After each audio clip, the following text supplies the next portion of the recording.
Well, let's go back then to our main story. That victory of Recep Tayyip Erdogan, proclaimed the winner then of Turkey's landmark election. As I said, no official results at the moment. They're due to come out, in fact, later in the week. With state media putting him on 52%, obviously avoiding then any reason for a second round in that election. And with me here on set is Turkey's ambassador to France, Ismail Hakki Musa. Thanks very much for coming in and talking to us. As I said, they're avoiding that second round. I mean, the opposition have really been hoping they'd be able to push it to a second round. Are you, presumably you're delighted with the result? Thank you for inviting me this morning, first of all. I think that there is no reason for a second round for the elections because the results are quite clear. And this morning, around 2 o'clock in the morning, the president of the High Council for Elections made a declaration saying that even if we haven't, for the time being, the final results, we can say, legitimately say, that President Erdogan is re-elected with 52.5% of votes. And do you think we can guarantee that those results were free and fair? We have to wait and see. The president have made some proposals before the elections. He has a new mandate, and I think this is a largely democratic mandate. You know, the participation to these elections, the rate is very high, 87%. This does not exist in any other country in Europe. I think especially the elections in France, in Germany, and in UK. This means that the Turkish people was very much interested in this elections at that juncture because this was very important.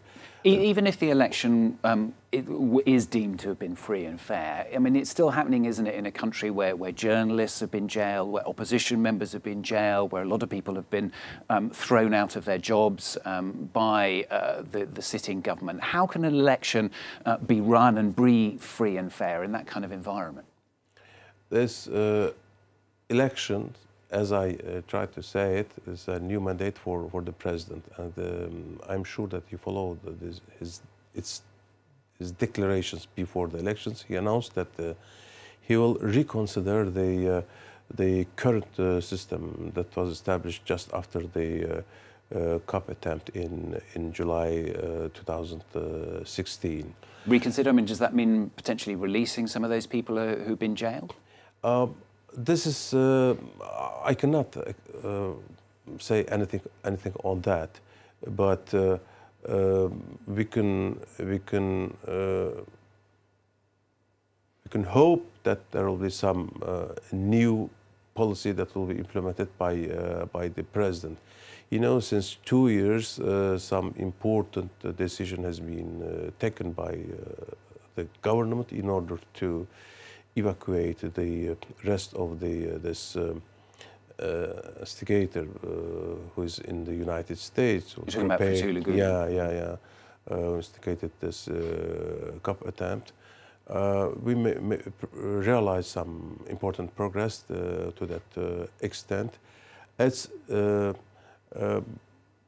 I think we can hope, wait for some new policy to that extent. Because critics will say, won't they, that if Turkey wants to be accepted a lot more into the international community, that it's going to have to try to win over countries, for example, like Germany, who've been, you know, there's been a lot of abrasiveness between the two countries recently, and other countries as well, just because of the way that the government in Turkey has gone about.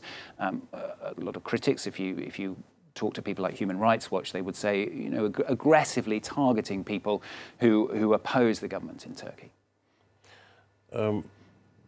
These are some criticism against our country, but what I can say to the extent is that some of our friends and allies in Europe do not understand us. We, in that part of the world, we are trying to do our best and to contribute to the security of the entire European continent and NATO.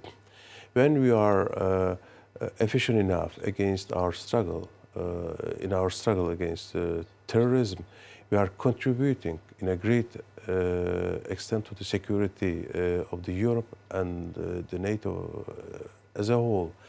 Of course, we have some difficulties, but imagine that what we experienced during the last few years, it happened in a country in Europe. What could they do? I'm sure that they could have taken the same measures that we did. But clamping down so much on journalists and on just people who are working, for example, in the military or the police, I mean, surely that's just going that one step much too far. We are in abroad, especially people are talking about the journalists that are in jail in Turkey. But when we analyze their cases, we see that they are not always the journalist.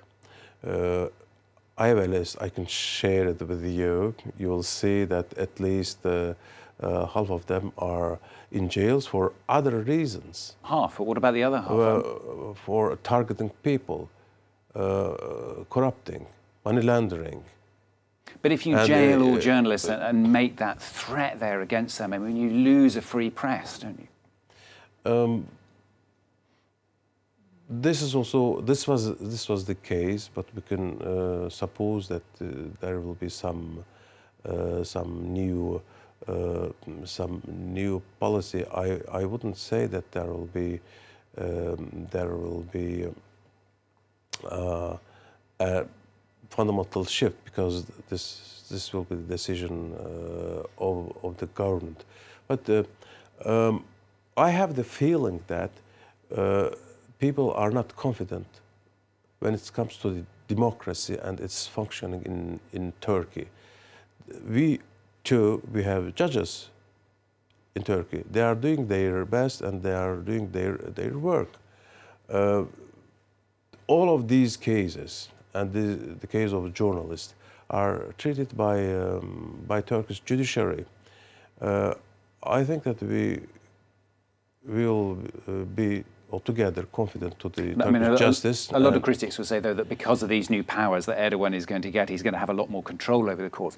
There's one other thing I want to ask you about, and that's about the Kurds as well, because they have now entered the parliament. They are going to be in the parliament, presumably in opposition to Recep Tayyip Erdogan.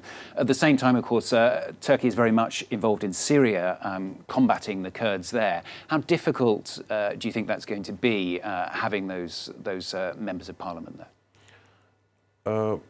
Turkey is not combating against Kurds, but against a terrorist organization, that's considered as such by our friends and allies in Europe, France and the UK included. PKK and its affiliate in Syria, YPG, it's a terrorist organization, and our struggle in Syria, and this will continue. People must be sure on that.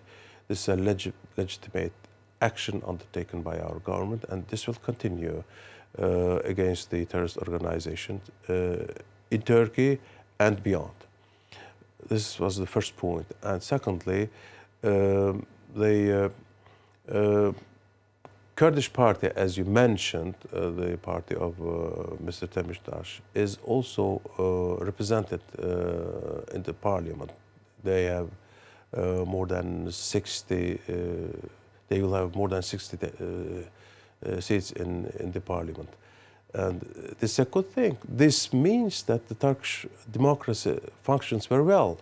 Okay. We're going to have to leave it there. I'm sorry to interrupt you. We've run out of time, but thank you very much for coming in and talking to us today on the programme. Turkey's Ambassador to France, Ismail Hakki Musa, thanks very much. Thank you. Let's just remind you then of that main news story, which is the story we've just been talking about. Recep Tayyip Erdogan proclaimed the winner of the country's landmark election. No official results as yet. State media, though, putting him on 52%, with nearly all the votes counted.